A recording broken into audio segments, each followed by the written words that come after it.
La grâce est toujours avec ceux qui aiment Jésus-Christ. C'est valable pour tous les temps. Et voici un complément. Le Seigneur est bon envers tous les hommes. Il est plein de tendresse pour toutes ses créatures. Le Fils de l'homme est venu chercher et sauver ce qui était perdu. Le Seigneur s'invite aujourd'hui chez nous, dans notre assemblée, en chacune de nos vies. Soyons donc prêts à l'accueillir avec joie et mettons-nous à l'écoute de sa parole pour qu'elle illumine nos vies. Avant de chanter, je tiens à préciser que c'était Jean-Luc Vrin qui faisait le culte aujourd'hui, et étant donné ses problèmes de santé, il ne peut se déplacer. Donc nous le remplaçons tous les quatre. Voilà, merci. Chantons maintenant au cantique 47-19, les strophes 1, 2, 3, à la page 750.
Dieu. Voici l'heure où tous ceux qui sont dans les tombeaux entendront sa voix. Voici l'heure où tous ceux qui croupissent dans les cellules entendront sa voix. Voici l'heure où tous ceux qui s'éreintent dans les chaînes de travail vivront la libération. Voici l'heure où tous ceux qui étouffent dans les HLM respireront du souffle de Dieu. Voici l'heure où tous ceux qui souffrent dans les fosses de la solitude, dans les fosses de l'exil et de la torture, dans les fosses de la maladie et de la mort, verront tomber leurs chaînes. C'est aussi pour moi, même si aujourd'hui ma vie me paraît n'avoir que peu de sens et mon œuvre peu d'importance. Même si je ne cesse de me demander pourquoi j'existe et à quoi sert ma vie. Mon unique espérance, dans la vie comme dans la mort, c'est de savoir que l'heure vient. L'heure de la grâce épanouie vient, certainement. Et je vous invite à poursuivre par le cantique de la page 820, les strophes 1, 2, 4. Page 820, les strophes 1, 2 et 4.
Prions. Tu nous as appelés, Seigneur, et nous sommes venus, tels que nous sommes. Certains sont plutôt indifférents, d'autres plutôt tristes. Certains sont là par habitude, d'autres par hasard. Plusieurs parmi nous ont apporté leurs soucis, d'autres ce qui leur pèse, ou leurs sentiments de culpabilité, ou leurs échecs, leur tristesse, leur solitude. Certains sont malades et d'autres ont peur de mourir. Mais nous sommes tous là parce que, tels que nous sommes, tu nous as appelés et parce que nous avons l'espoir d'entendre ta vivante voix. Je vous conduirai maintenant dans les lectures et nous commencerons par le livre d'Ésaïe, chapitre 42, 1 à 4. Donc Ésaïe, chapitre 42, 1 à 4.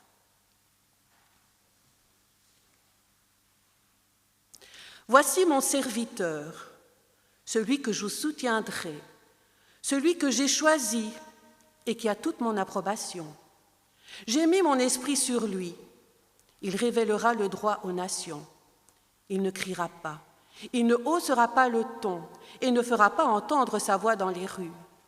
Il ne cassera pas le roseau abîmé et n'éteindra pas la mèche qui fume encore.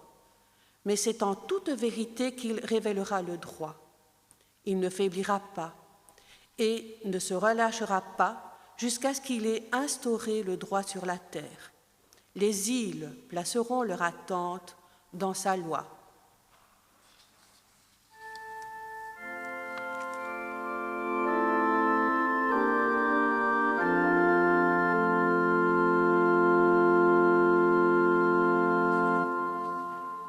Nous poursuivrons nos lectures dans l'Évangile de Luc, chapitre 19, les versets 1 à 10.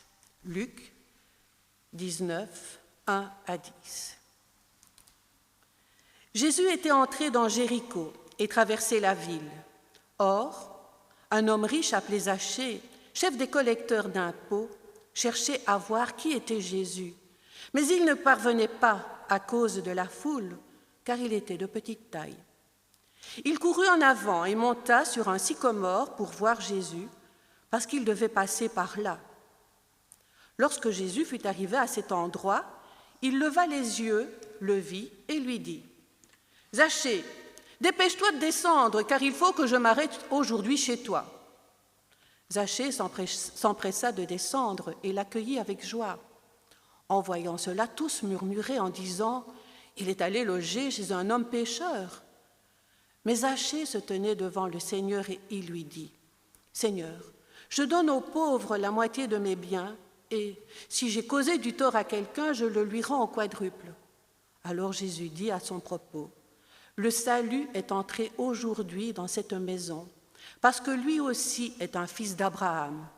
En effet, le Fils de l'homme est venu chercher, sauver ce qui était perdu. »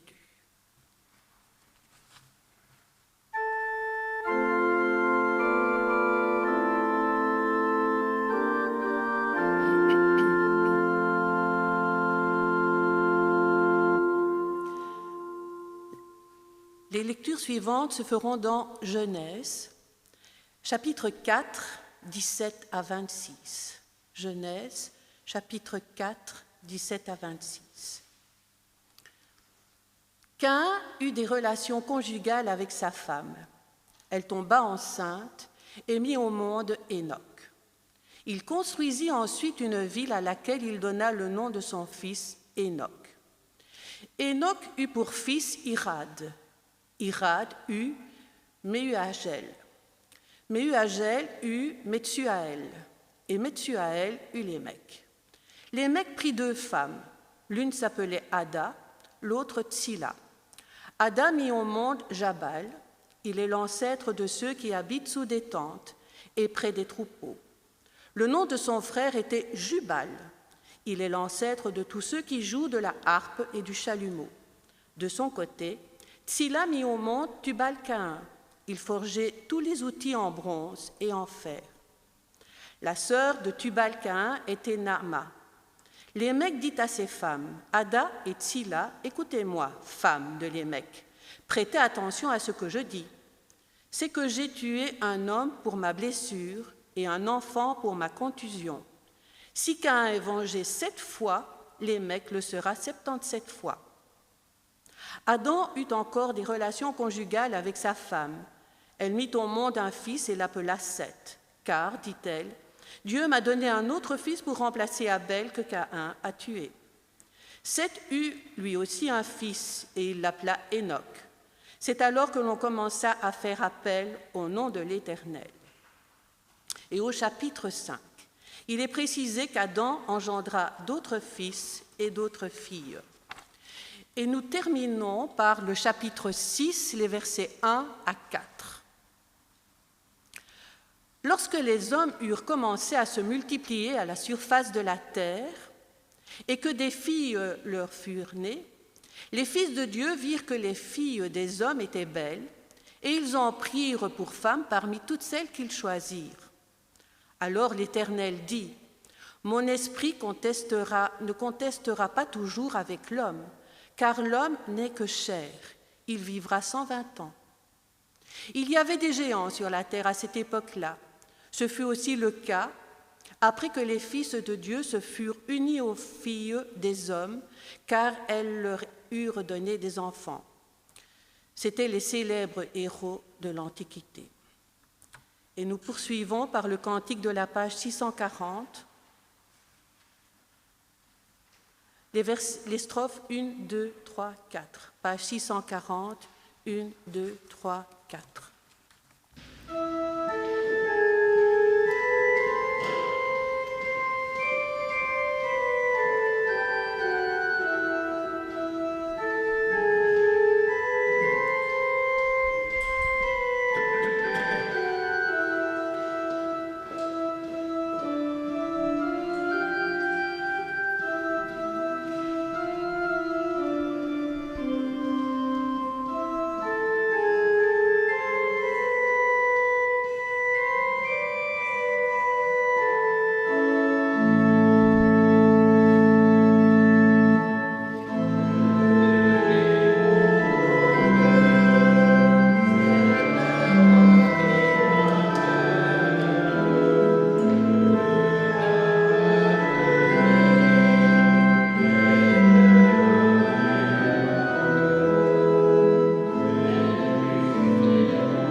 Dans le dernier chapitre lu par Cathy, on parle des géants. Non, je ne vous emmène pas dans un univers fantastique, ni dans l'œuvre de Tolkien. Je vous emmène tout simplement faire un petit tour dans la Bible pour y observer cette sorte d'homme. Les géants étaient sur la terre en ces temps-là, après que les fils de Dieu furent venus vers les filles des hommes, et qu'elles eurent donné des enfants. Ce sont ces héros qui furent fameux dans l'Antiquité. Ce texte me fait penser à la mythologie grecque, et pourtant il fait bien partie de la Bible. La Bible, comme les textes mythologiques de l'Antiquité, se soucie fort peu de l'exactitude historique et scientifique des faits relatés et se préoccupe davantage de réfléchir à la portée spirituelle du vécu. Remontons aux origines. Après les 2 premiers chapitres de la Genèse, qui nous montrent Dieu agençant le monde pour en faire un paradis pour l'homme, nous pénétrons dans le temps humain proprement dit et le climat change. Nous lisons d'abord la chute de l'homme suivie du meurtre d'Abel et Caïn, et ensuite vient le déluge, destruction d'un monde. C'est dans l'explication des causes spirituelles du déluge que ce texte se situe. Abel est mort, tué par son frère Caïn. Il reste sa descendance. Comme son nom l'indique, Abel n'a été qu'une vapeur vite dissipée. Reste Caïn. Mais avant d'aller plus loin, je voudrais rappeler un passage important du Talmud. Le Pirkei Avot, chapitre des Pères, est à la fois le texte le plus ancien et le plus important du Talmud. Dans ce texte, nous lisons « Siméon le juste était un homme des membres de la grande assemblée. Il disait « Le monde repose sur 3 choses, sur la Torah, sur le service divin et sur les bonnes œuvres. » Après le récit du meurtre d'Abel par Caïn, la Bible nous livre 2 généalogies. D'abord celle de Caïn, ensuite celle de Seth, frère posthume d'Abel. Quant aux autres fils et filles d'Adam et Ève, ils sont éliminés de l'histoire biblique. Ils sont là simplement pour dire que la terre se peuple. Revenons à Caïn. Dieu va prévenir la vendetta en protégeant Caïn, en mettant sur lui un signe pour que nul ne le tue. Un meurtre suffit, Dieu ne veut pas que la violence se multiplie. Caïn va bâtir une ville et avoir un fils nommé Enoch, qui signifie initié. Enoch sera l'initié et l'initiateur de la civilisation symbolisée par la ville qui porte son nom. Dieu avait planté un jardin. Caïn bâtit une ville. Dans l'Ancien Testament, la ville est souvent connotée négativement. La vie y est construite contre Dieu. C'est pourquoi Abraham doit quitter Ur. Sodome et Gomorrhe sont des villes de dépravation, ainsi que Babylone. Bref, la ville est perçue comme la construction de l'humain à l'encontre des plans de Dieu. En bâtissant une ville, Caïn persiste dans son refus de se soumettre à Dieu qu'il avait condamné à être errant. Dans la descendance de Caïn, nous trouvons Lémec. Ce nom n'a pas de signification en hébreu, mais en arabe, il signifie un jeune homme robuste. Lémec a 2 femmes, Ada et Tsila. Il introduit la polygamie dans le monde. La femme créée pour être partenaire de l'homme est réduite à son rôle utilitaire, faire des enfants et donner du plaisir. Nous sommes loin de Dieu qui voulait faire de la femme une aide semblable à l'homme. Avec la polygamie, la femme va perdre son égalité avec l'homme et devenir un objet de consommation. Entre les femmes de Lémec et Sarah, femme d'Abraham, la Bible cite plus de 60 hommes, mais pas une seule femme. Leur importance a disparu. Lémec a 3 fils et une fille. Jabal, celui qui va et qui vient, ancêtre des éleveurs de troupeaux, premier nomade. Une tradition rabbinique raconte qu'il fut le premier à édifier un temple à une idole. Didyme l'aveugle, qui a vécu au IVe siècle, dit de lui qu'il fut engraisseur de bétail. Jubal, dont le nom rappelle Jobel, une sorte de sophare en corne de bélier, ancêtre de la trompette, figure de musique tonitruante, ancêtre des instruments. Les instruments à cordes et à vent apparaissent sous forme rudimentaire, mais la tradition rabbinique nous rapporte qu'il met son talent au culte des idoles. Tubal-Caïn, en Tubal, il y a l'idée de faire couler du métal, et Caïn se rapporte de l'arabe forger, ancêtre des forgerons, des fabricants d'outils, des fabricants d'armes. Naama, la fille, porte un nom qui signifie charmante, ce qui nous laisse augurer de sa profession. Ainsi, dans cette famille apparaissent la vie nomade avec l'élevage professionnel et la vie artistique. On a toujours vu un rapport étroit entre la vie de gardien de troupeau et la musique. Dans la mythologie grecque, c'est le dieu Pan qui est à la fois le dieu de berger et le créateur d'une flûte nommée chalumeau. Le roi David a été berger et musicien. Une ville, des troupeaux, la musique, l'outillage, c'est toute une civilisation que la descendance de Caïn met en place.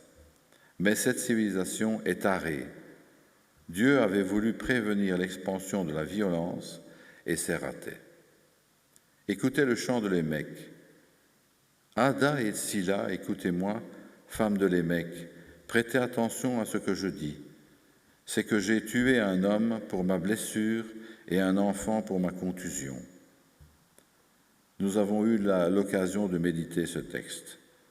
Avec cette généalogie de Caïn, la Bible nous présente un mode de vie qui évolue de toute façon vers le matérialisme. Les éleveurs pour se procurer la nourriture animale, des forgerons pour fournir des outils et les armes, les musiciens pour le plaisir des sens et des filles séduisantes pour le plaisir tout court. Telle est la descendance de Caïn. Pas de loi, pas de culte, pas de bonnes œuvres. Ce monde ne peut que s'effondrer. La Bible nous décrit une généalogie de Caïn qui se durcit jusqu'à ce qu'elle finisse par périr dans le déluge. Pour trouver autre chose, il faut remonter aux origines, retourner une fois de plus à Adam et Ève et passer à la deuxième généalogie, celle de Seth. Il remplace Abel. Adam eut encore des relations conjugales avec sa femme. Elle mit au monde un fils et l'appela Seth, car, dit-elle, Dieu m'a donné un autre fils pour remplacer Abel que Caïn a tué. Seth eut lui aussi un fils. Il l'appela Enoch. C'est alors que l'on commença à faire appel au nom de l'Éternel. Vient ensuite Énoch, à ne pas confondre avec Enoch, fils de Caïn, et donc son cousin. Énoch signifie un homme faible. C'est avec lui que le culte commence, au moment où l'homme se reconnaît faible. Nous trouvons des noms tels Mahalalel, louange de Dieu, et plus loin Enoch, qui porte le même nom que le fils de Caïn. Le nom signifie initié, mais avec une autre application. Il marcha avec Dieu. Son initiation n'est pas dans le savoir humain, mais dans la connaissance de Dieu. C'est le seul auquel ne s'applique pas la formule « il mourut ». La Bible dit de lui « Enoch marcha avec Dieu, puis il ne fut plus là, parce que Dieu l'avait repris ». C'est une autre compréhension de la fin de la vie humaine. Remarquons qu'Enoch est au 7e degré de la généalogie de Seth. Il correspond donc à Lémec, 7e degré de la généalogie de Caïn. À l'endurcissement extrême d'une partie de l'humanité répond la réalisation de la vie en Dieu. Jésus, Ben Sira, dont le livre figure dans diverses Bibles, depuis l'Antiquité jusqu'aux actuelles éditions catholiques et œcuméniques, fait de Enoch un exemple de repentir pour toutes les générations. Il existe un livre apocryphe appelé Apocalypse d'Enoch. Le livre d'Enoch figure encore de nos jours dans la Bible éthiopienne. Une collection d'écrits, prophéties et exhortations sont mises dans la bouche du patriarche Enoch. Elle comprend 5 recueils principaux, dans lesquels se sont glissées beaucoup d'interpolations, du fait notamment de son utilisation par le christianisme primitif. L'original fut probablement écrit en hébreu, mais il est perdu.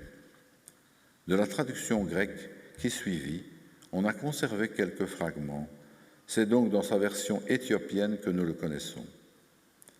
Voici donc un extrait. Tous les vigilants seront effrayés, tous seront consternés. Tous seront saisis de crainte et d'effroi, même aux extrémités de la terre.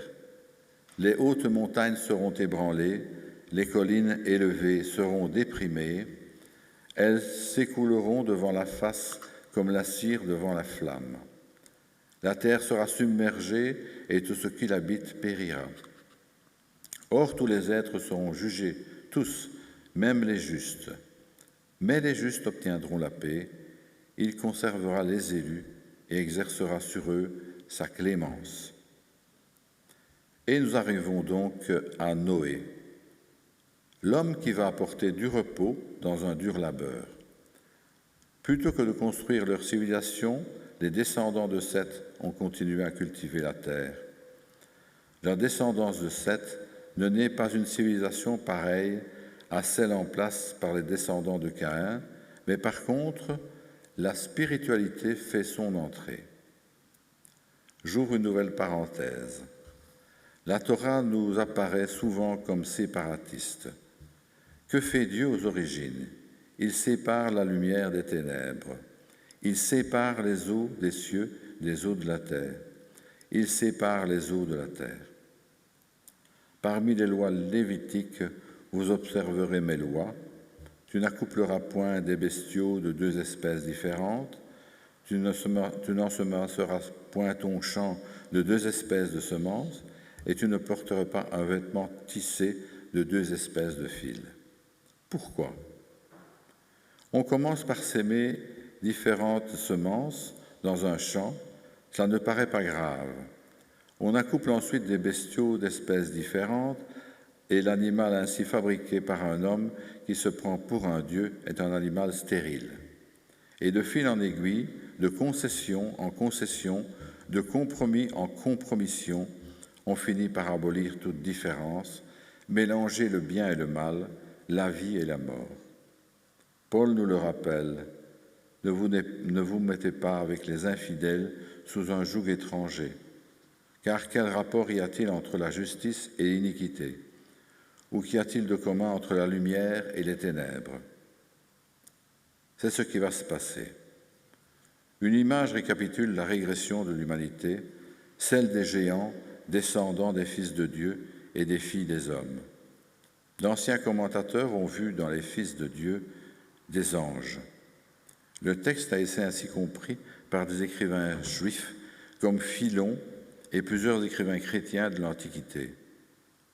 Toutefois, Jésus dit dans l'évangile de Marc, « Car à la résurrection des morts, les hommes ne prendront point de femmes, ni les femmes de mari, mais ils seront comme des anges dans les cieux. » Le titre de fils de Dieu n'est pas réservé à des créatures célestes, mais il est parfois appliqué à Israël. Tu annonceras au Pharaon, « Voici ce que dit l'Éternel. Israël est mon fils aîné. » Dans le Deutéronome, « Vous êtes les fils de l'Éternel, votre Dieu, dans Osée 2:2. Cependant, les Israélites sont pareils. De par leur nombre au sable de la mer, on ne peut pas le mesurer ni le compter. Au lieu de leur dire « Vous n'êtes pas mon peuple », on leur dira « Fils de Dieu vivant ». Le mot géant dérive d'un verbe qui signifie distinguer. Ce sont des êtres qui se distinguent par l'humanité. Mais comment se distinguent-ils? La descendance de Caïn vit dans le développement des villes, des arts, de la technique, mais aussi de la prostitution, de la polygamie, de la violence. Ce sont là les fils des hommes. Rien de tel dans la descendance de Seth. Chez elle apparaît l'invocation de Dieu. La descendance Seth-Hénoch est celle de l'humain face à Dieu. Ce sont là les fils de Dieu. Un professeur de l'Institut biblique de Bruxelles nous faisait remarquer que lorsque une famille vit avec un pied dans la foi chrétienne et un autre dans le monde, il en résulte souvent que les enfants choisissent le monde sans plus. C'est une croyance mythologique qu'il y ait eu des hommes de taille gigantesque dans l'Antiquité. Les Grecs ont créé la fable des Titans, hommes de taille colossale qui avaient tenté d'escalader le ciel et que le dieu de l'Olympe avait foudroyé. Les fils de Dieu ont commis l'erreur d'aller vers les filles des hommes. Les descendants de Seth sont allés vers la descendance de Caïn. Ils ont mélangé la civilisation matérielle avec le spirituel. Quel idéal, n'est-ce pas? Conjuguer progrès matériel et spirituel. À vue humaine, c'est là l'œuvre de géants. Didyme l'aveugle parle à juste titre des géants comme étant des hommes forts, mais ce n'est pas seulement de force physique qu'il s'agit. Les géants sont ainsi nommés à cause de leur style de vie. Ce sont des géants du matérialisme. Cette génération laisse en réalité la vie spirituelle pour ne plus s'attacher qu'à des performances physiques et technologiques. L'homme, une fois de plus, s'est cru un dieu. En réalité, il n'était qu'un nain qui fait retomber l'humanité dans le chaos et la confusion. L'Éternel vit que les hommes commettaient beaucoup de mal sur la terre et que toutes les pensées de leur cœur se portaient constamment uniquement vers le mal. Il n'y avait plus de loi, il n'y avait aucun respect de Dieu, aucune bonne œuvre. Ce monde devait disparaître, ce fut le déluge. Les géants ont échoué, place maintenant aux humbles et aux doux. Ce sera le déluge. La descendance de Caïn va être détruite, celle de Seth subsistera grâce au juste Noé. Notre monde se veut un monde de géants, ville de plus en plus grande, tentaculaire, la technologie de plus en plus poussée, la violence croissante, le mépris des lois de Dieu qui est rejeté hors de la vie courante. Notre monde est l'héritier de la descendance de Caïn. Lui aussi finira le jour où Dieu fera toutes choses nouvelles. Subsistera non celui qui aura été un géant, mais celui qui aura été humble et doux de cœur. Heureux ceux qui sont doux, car ils hériteront la terre. Heureux ceux qui sont persécutés pour la justice, car le royaume des cieux leur appartient. Amen.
Nous lirons maintenant dans 1 Thessaloniciens, chapitre 4, les versets 1 à 2 et 9 à 10.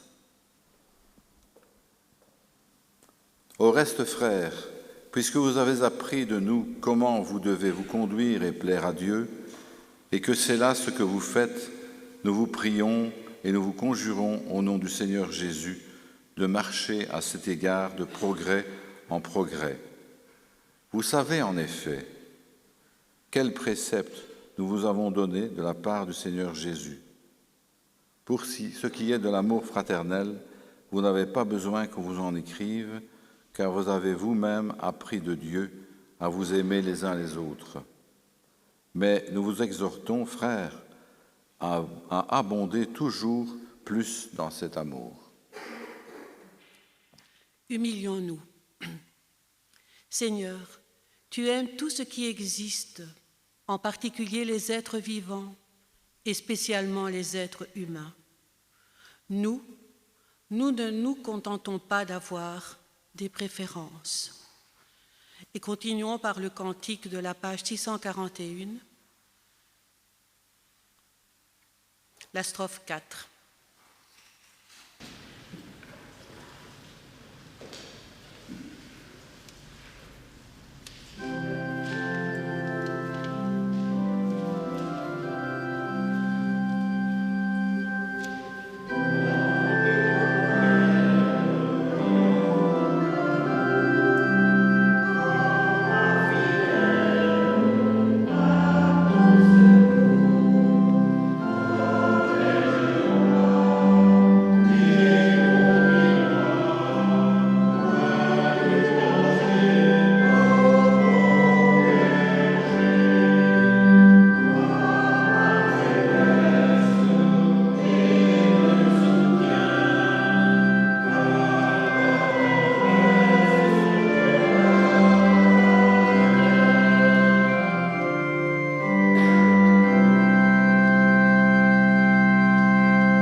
J'invite ceux qui le peuvent à se lever pour confesser notre foi.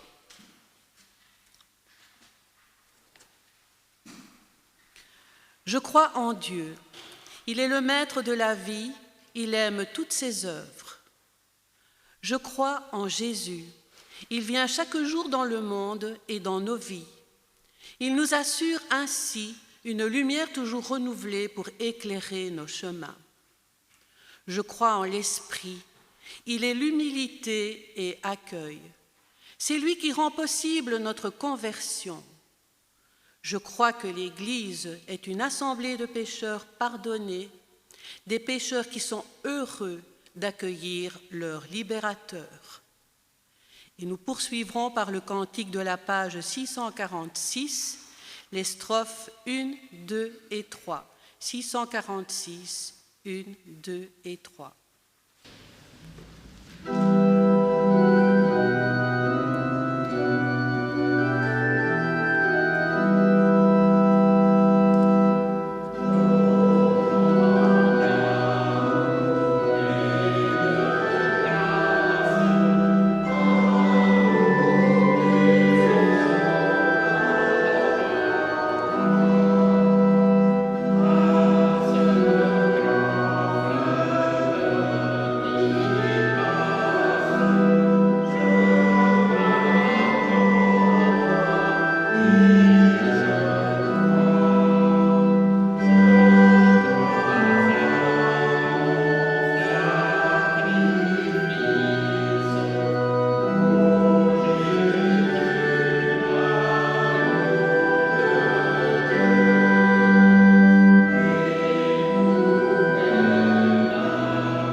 La générosité de notre offrande doit être un reflet brillant de celle du Seigneur. C'est lui que nous accueillons et servons en accueillant et en servant les humains. Éveille en nous, Seigneur, le désir et la hâte de te rencontrer et donne-nous de dépasser les préjugés et les obstacles qui surgissent en nous et autour de nous sur le chemin que nous suivons avec toi. Amen. Que la paix du Seigneur soit avec nous tous.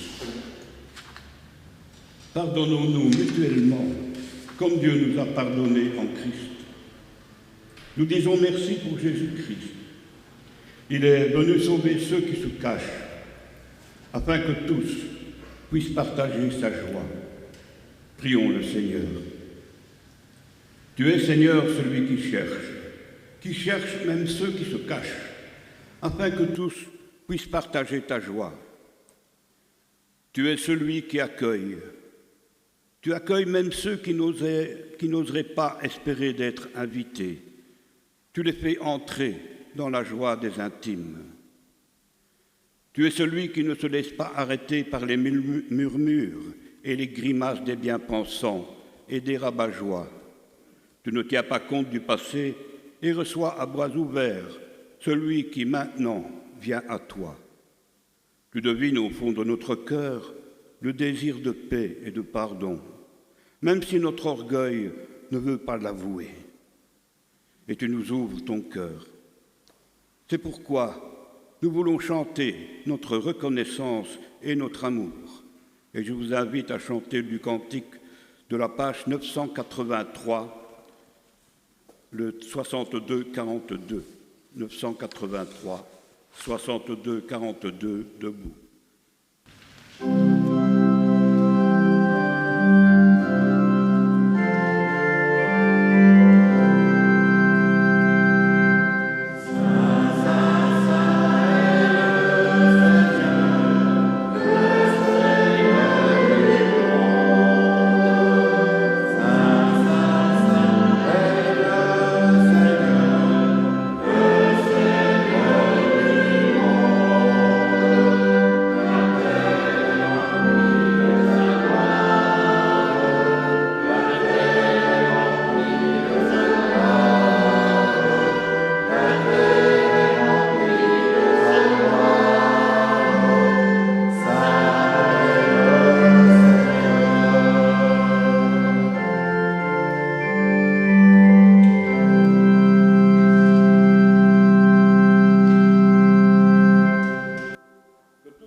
Silence devant le Seigneur. À la veille d'être élevé sur la croix, avant de ressusciter pour connaître le salut et d'être partagé à tous, Jésus prit le pain et après avoir remercié Dieu, il le rompit et le donna à ses disciples en leur disant « Prenez et mangez, ceci est mon corps ». Il prit aussi la coupe de vin et après avoir remercié Dieu, il la leur donna en disant « Buvez-en tous, car ceci est mon sang, le sang qui garantit l'alliance de Dieu et qui est versé pour une multitude de gens, pour le pardon des péchés. » Jésus a donc pris le pain en disant « Ceci est mon corps ». Et après avoir rompu le pain, en écartant ses mains, il a déchiré le péché du monde. Il a à jamais créé l'espace du pardon. Ayant rompu le pain comme la vie s'est brisée en lui le vendredi saint sur la croix, Jésus, en écartant les mains, a déchiré les ténèbres du monde. Il a créé pour toujours l'espace de la lumière. Ayant rompu le pain, Jésus a écarté ses mains pour partager avec ses frères. Il a déchiré l'égoïsme du monde pour créer l'espace de l'amour. Ayant rompu le pain, son corps fut, le vendredi, disloqué sur la croix. Jésus a alors écarté les puissances de la mort pour créer à jamais l'espace de la vie. Quand ses mains qui venaient de rompre le pain se sont écartées, Jésus a créé pour toujours l'espace pour chacun où chacun peut avoir une patrie. Et nous voulons chanter de la page 712 le cantique 45-24, les strophes 1, 3 et 4.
Seigneur, maintenant, faire monter vers toi la prière que Jésus nous a laissée.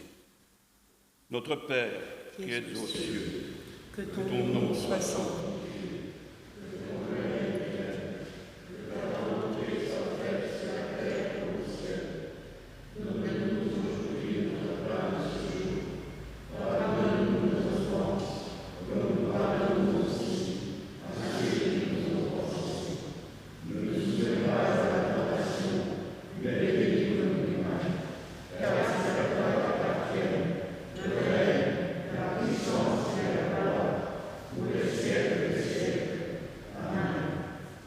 J'ai quelques petites annonces à vous faire.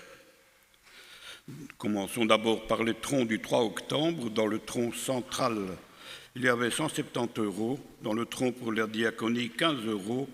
Et le second tronc de ce jour est destiné à la mission contre la lèpre. Quelques dates. Le consistoire se réunira le vendredi 12 novembre à 9h30. Le conseil d'administration se réunira le 13 octobre à 14 h. Les annonces pour le conseil de diaconie. Le conseil des diaconies organise une diacomaison le 14 octobre chez Christiane. Je n'ai pas l'heure. 14h30. 14h30. Mais vous arrivez à 14h15, comme ça, à 14h30, vous pouvez commencer. Et bien sûr, le 14 novembre, vous êtes tous invités après le culte à une soupe bienfaisante organisée également pour la diaconie et qui sera, si bénéfice il y a et bénéfice il y aura, sera destinée au centre de Nessovo qui est vraiment en pleine décrépitude. Pour l'instant, ils sont rasés. Ils ne peuvent plus continuer à travailler et c'est un énorme problème pour les centres de jeunesse de notre pays, et notamment les centres protestants. Il ne reste plus qu'un, c'est le CPA. Le catéchisme, la prochaine réunion aura lieu le 22 octobre à 18 h, au temple de Boussu, bien sûr. Réunion de prière œcuménique, toujours les premiers et troisièmes vendredis du mois. Vous regardez les dates, hein. C'est toujours à 19h ou 18h, je ne sais plus. 19h. Étude biblique. Comme annoncé précédemment, il y aura une étude biblique tous les mois, qui sera parfois entrecoupée d'un ciné-débat. Cette fois-ci, ce sera une étude biblique qui sera fixée le 24 octobre. Le 24 octobre, elle sera conduite par notre frère Christian Bouillon, que vous connaissez très bien. Je vous rappelle les inscriptions pour les calendriers, notre pain quotidien, la bonne semence, etc. Il y a une liste dans la salle, vous pouvez y mettre votre nom et ce que vous désirez. Je vous rappelle aussi que la date limite est le 7 novembre. Donc avant le 7 novembre, il faut remplir la liste. Le 17 octobre aura lieu sur le parvis de l'Hôtel de Ville, dès 19h, une réunion à l'occasion de la Journée mondiale du refus de la misère. Notre communauté y participe même très activement, je peux dire, avec l'aide de l'administration communale, la maison culturelle, la présence aussi de l'unité pastorale catholique, de l'armée du salut et vraisemblablement de ATD Carmonde. On n'avait pas la confirmation, maintenant on l'a. Il y a bien sûr une affiche dans la salle et aux valves en sortant extérieur. Le projet d'église. Nous vous remettons le projet d'église, mais sur demande, vous le recevez ou bien par courriel, par email, ou bien en version papier. Mais la version papier n'est toujours pas imprimée. Donc, celui qui le veut par email, il peut me le dire, je lui renverrai. Celui qui veut en papier, il devra attendre un peu. La composition actuelle du consistoire est dorénavant affichée dans la salle annexe. Vous pouvez aller la voir avec les fonctions et les attributions de chacun d'entre nous. Je rappelle qu'il y a toujours 2 postes vides au consistoire et que 2 candidats peuvent se présenter. Le 24 octobre, c'est le culte de la Réformation. Il aura lieu bien sûr en pôle 1 avec Carnion, Dour et Boussu, au temple de Dour. Le 24 octobre, il n'y aura pas de culte ici dans ce temple. Et hier, nous avons eu la joie de participer à la bénédiction nuptiale du mariage de Sabine Adriansens et Christophe Adam. Merci de votre attention. Une annonce que j'ai oublié de communiquer à Pierre, désolé. Le conseil de district fait un appel pour un candidat pour être trésorier au conseil de district. Et il manque également un membre puisqu'il y a eu une démission. Donc appel à candidature pour 2 membres du conseil, au conseil de district, membres actifs et participants, et un trésorier. Voilà. Écoutez l'appel de Dieu et faites-le moi savoir. Allons maintenant montrer ce que nous sommes. Le Seigneur est avec nous. L'Esprit de Dieu nous a rendus conscients de nos capacités. Il faut maintenant tirer parti de ce que nous avons entendu et reçu. Allons donc et faisons fructifier nos talents. Ainsi, nous n'aurons pas à rougir lorsque notre Maître reviendra. Recevons maintenant la bénédiction. Que l'Éternel bénisse et qu'il te garde. Que l'Éternel fasse luire sa face sur toi et qu'il t'accorde sa grâce. Que l'Éternel tourne sa face vers toi et qu'il te donne la paix. Chantons maintenant au cantique, page 667, les strophes 1 et 4. Entre tes mains, j'abandonne.